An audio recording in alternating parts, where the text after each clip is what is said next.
नमस्कार, आप देख रहे क्राइम तक। मैं हूं अश्विनी सिंह। एक मां अपनी मरी हुई बच्ची को न्याय दिलाने के लिए जगह जगह भटक रही थी। वो लोगों से अपील कर रही थी। वो कोर्ट भी जाती है। कोर्ट में मामला जहां पे लंबित होता है, मामले में सुनवाई होती है, जिसमें ट्रायल कोर्ट ने जजमेंट दिया। उसकी बेटी के जो कल्प्रिट होते हैं, उसकी बेटी को मारने वाले, उसकी बेटी के साथ गंदी चीजें करने वाले, उसकी बेटी को मौत की नींद सुलाने वालों को कोर्ट ने सजा सुनाई। लेकिन माँ जो थी को उस फैसले से खुश नहीं थी, जिसके बाद माँ ने निचली अदालत के फैसले को हाई कोर्ट में चुनौती देना चाहा, जिसके बाद अपील की थी हाई कोर्ट में। लेकिन हाल ही में हाई कोर्ट ने इस फैसले पर, जो ये केस चल रहा था, इस पर फैसला सुनाया, जिसमें हाई कोर्ट ने भी निचली अदालत के जो फैसले थे उसे सही ठहरा दिया। अब ये मां बिलख रही थी, लोगों से अपील कर रही थी, जिसमें ये खुलासा होता है कि इस देश का जो कानून है वो ही इसके अगेंस्ट था, जिसकी वजह से बच्ची को पूरी तरीके से न्याय नहीं मिला। आखिर क्या था पूरा मामला, आइए इस वीडियो में सिलसिलेवार तरीके से बताते हैं। आज के 6 साल पहले की बात है।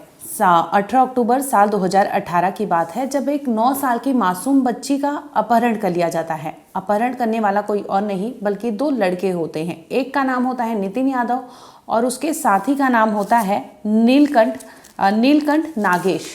ये दोनों उस बच्ची को, 9 साल की बच्ची को किडनैप करते हैं, जिसके बाद उसे एक सुनसान जगह पर ले जाते हैं।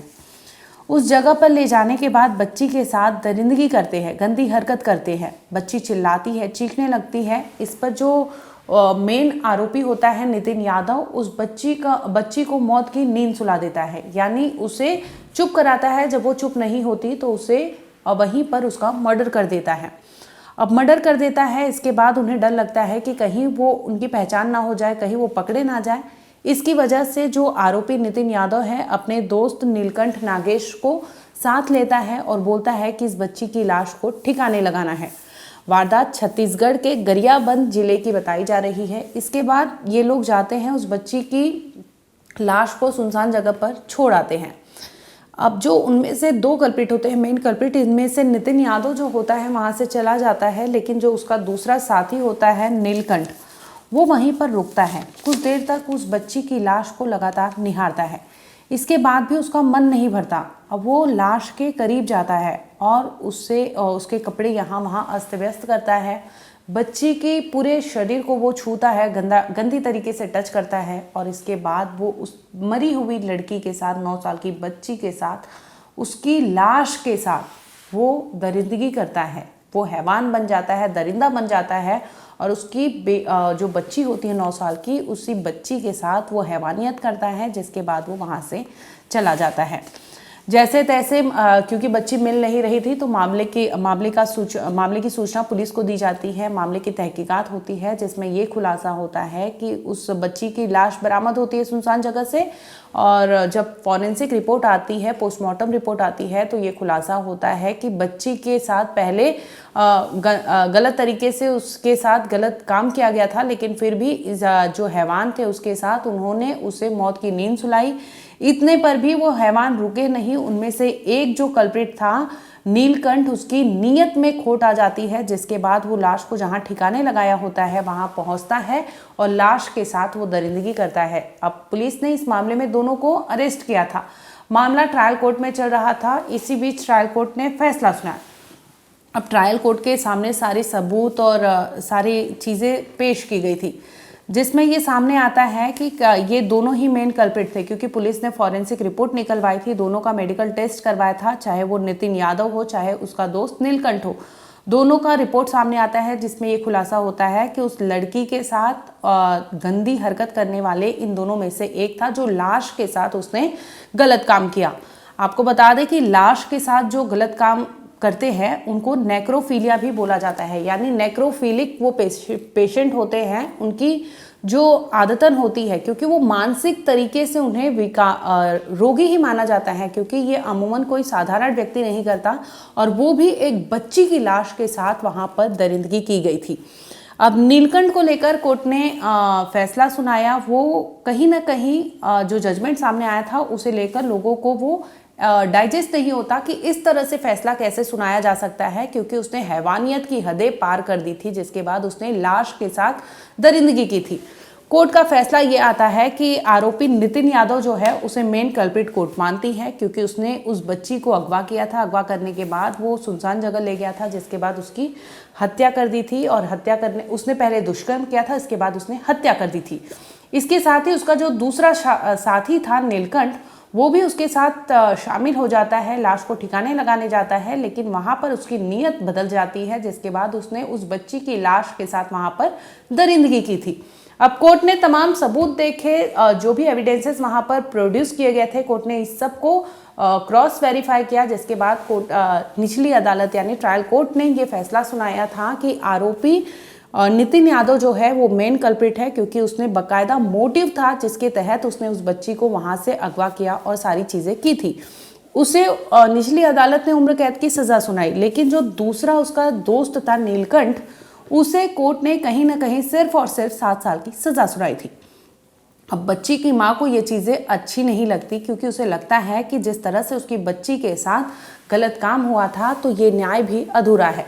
अब माँ जाती है नीचे, ये ट्रायल कोर्ट के वर्डिक्ट को लेकर अपील करती है, यानी चुनौती देती है हाई कोर्ट में।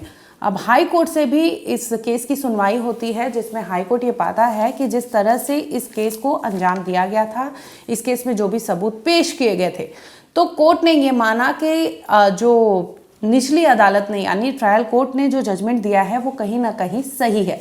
लेकिन उन्होंने एक नोट वहाँ पर दिया, जिसमें उन्होंने बताया कि इंडिया में यानी भारत देश में नेक्रोफीलिया को लेकर कोई अभी तक कानून नहीं बना है और इसे अपराध की श्रेणी में रखा नहीं गया है।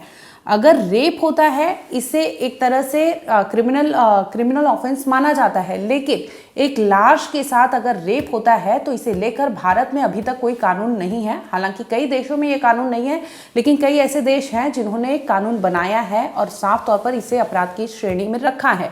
लेकिन भारत की बात करें तो भारत में नेक्रोफीलिया और नेक्रोफिलिक पेशेंट को लेकर कोई भी ऐसे कानून नहीं है, जिसकी वजह से सिर्फ और सिर्फ नीलकंठ को 7 साल की सजा सुनाई गई थी। इसे लेकर अब तमाम सभी ओर ये चर्चा हो रही थी कि इस तरह से आखिर इसे 7 साल के बाद बरी क्यों किया जाएगा, क्योंकि उसने अपराध तो उसी श्रेणी का किया है जिस श्रेणी का उसका दोस्त यानी नितिन यादव ने किया था। लेकिन हाई कोर्ट ने जब वर्डिक्ट दिया, उन्होंने निचली अदालत के जजमेंट को बरकरार रखा, जिसमें बताया कि उनकी जो डिसीजन है, जो उन्होंने जजमेंट दिया है वो सही है और भारत में नेक्रोफीलिया को लेकर कोई ऐसा कानून नहीं है जिसकी वजह से इस नीलकंठ को कोई और सज़ा सुनाई जाए। और क्योंकि उसने सबूत मिटाने में मदद की थी, क्योंकि उसने लाश ठिकाने में लगाने में मदद की थी, तो ये दोनों चीज़ों को लेकर कोर्ट ने उसे 7 साल की सज़ा सुनाई।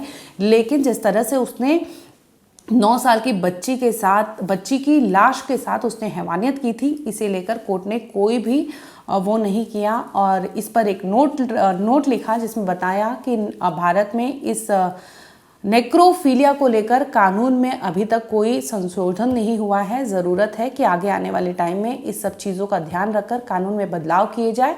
और यही वजह रहती है कि कानून में छोटी सी चूक होती है, जो छोटी सी लूप होल है, उसे लेकर एक बड़ा मतलब नीलकंठ जैसा अपराधी अब खुले में 7 साल बाद घूमेगा।